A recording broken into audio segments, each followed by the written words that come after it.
صحیح بخاری کی روایت ہے کہ اللہ ارشاد فرماتا ہے جس نے میرے ولی کے ساتھ عداوت رکھی میرا اس کے ساتھ اعلان جنگ ہے۔ تو پھر کتنا حساس معاملہ ہو گیا جب ولی کی عداوت، ولی کی دشمنی، اللہ سے دشمنی قرار پائی کہ اب اس کا میرے ساتھ اعلان جنگ ہے، تو اب پھر ہمارے لیے ضروری ہو گیا کہ ولی کو پہچانیں کہ ولی ہے کون، کہیں ہم اس کی مخالفت نہ کر بیٹھیں اور ہم اللہ جل شانہ کے قہر و غضب کا شکار نہ ہو جائیں۔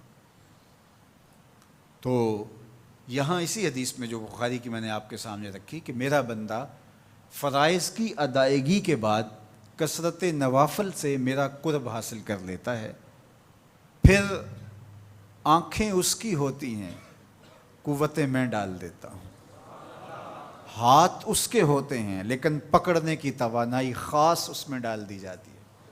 فَكُنْتُ سَمْعَهُ الَّذِي يَسْمَعُ بِهِ، کان اس کے ہوتے ہیں لیکن وہ میری اس دی ہوئی خاص قوت سے سنتا ہے۔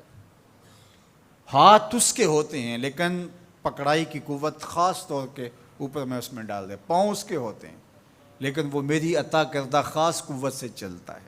آصف بن برخیہ آنے واحد کے اندر تخت بلقیس لے آیا کہ نہ لے آیا؟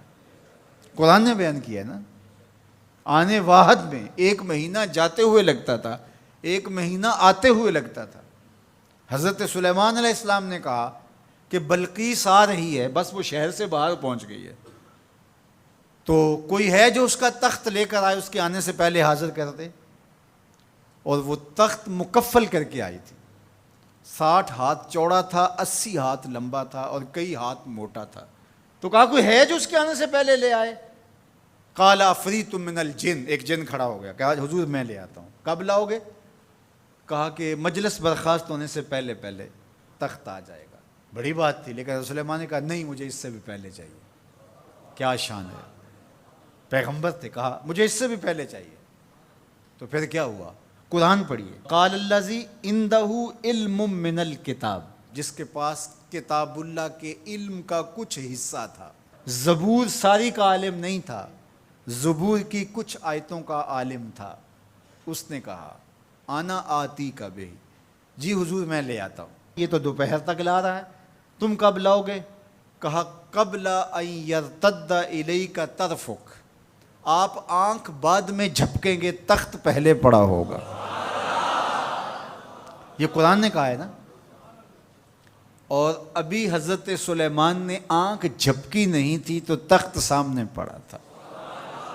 جب اس کو دیکھا تو بے ساختہ کا ھذا من فضل ربی، یہ میرے رب کا فضل ہے جس نے میری دہلیز کے ایک خادم کو یہ طاقت عطا کی ہے کہ 1 مہینے کی مسافت سے اتنا بڑا تخت آنے واحد میں آنکھ جھپکنے سے پہلے حاضر کر دیتا ہے۔ آنا آتی کا بے ہی، لفظ سنیے، آنا میں، آتی کا آتا ہوں، بے ہی اس کو ساتھ لے کے، یعنی میں ابھی گیا اور ابھی آیا اور تخت بھی لے آیا، اور وہ وہاں سے غائب بھی دکھائی نہیں دیا اور تخت بھی وہاں موجود تھا۔ اور حضرت سلیمان نے کہا کہ یہ میرے رب کا فضل ہے، اور اس کہانی کو میرے رب نے قرآن میں بیان فرمایا۔ جو کرامات پچھلے انبیاء علیہم السلام کی امتوں کے اولیاء کو حاصل تھیں، وہ اس امت کے اولیاء کو بھی حاصل ہو سکتی ہیں۔ جس طرح حضور نبیوں سے افضل ہیں، حضور کی امت باقی امتوں سے، اور حضور کی امت کے اولیاء باقی امتوں کے اولیاء سے افضل ہیں۔ تو جب ان کی یہ کرامت ہو سکتی ہے کہ آنے واحد میں تخت بلقیس لا سکتے ہیں، تو اگر اس امت کے کسی ولی کی ایسی کرامت بیان کی جائے تو اس میں طبیعت میں بے چینی کیوں پیدا ہو؟ یہ تو حضرت سلیمان کی امت کے ولی کو بھی اللہ کمال دیا ہے، تو محمد عربی کے غلام کو کیوں نہیں دے سکتا؟ تو جو حضرت شاہ نقشبند بخاری علیہ رحمہ کا ذکر کیا جاتا ہے کہ جب آپ کی خادمہ کو اور آپ سے عقیدت کا دھم بھرنے والی خاتون کو کابل میں محل کی چھت سے دھکا دے دیا گیا، اور جب وہ نیچے پہنچی تو حضرت شاہ نقشبند بخاری علیہ رحمہ نے اس کو جو ہے وہ آسانی کے ساتھ زمین پہ رکھ دیا، تو حیرت سے آنکھیں پھٹی رہ جاتی ہیں اور پوچھتی ہیں کہ آپ کب آئے، آپ تو بخارے میں تھے؟ تو برجستہ بولتے ہیں تو از چبارہ آمدی من از بخارا آمدن، تو چبارے سے چل پڑی تھی، میں بخارے سے چل پڑا تھا۔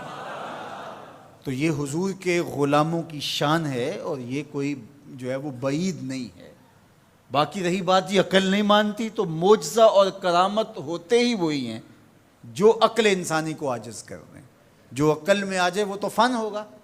ما یعجز بہ العقل، عقل کی جہاں پہنچ نہ ہو، جو ظاہری اسباب سے ماورا ہو، جو چیزیں ما فوق الفطرت ہوں، تو انہیں ہی تو کرامت، قدرت یا معجزہ کہا جاتا ہے۔ اور اگر وہ عقل اور فہم اور ادراک میں آ جائیں تو پھر جو ہے وہ کیا ہو، تو اس کی نظیر ہمارے پاس قرآن میں موجود ہے۔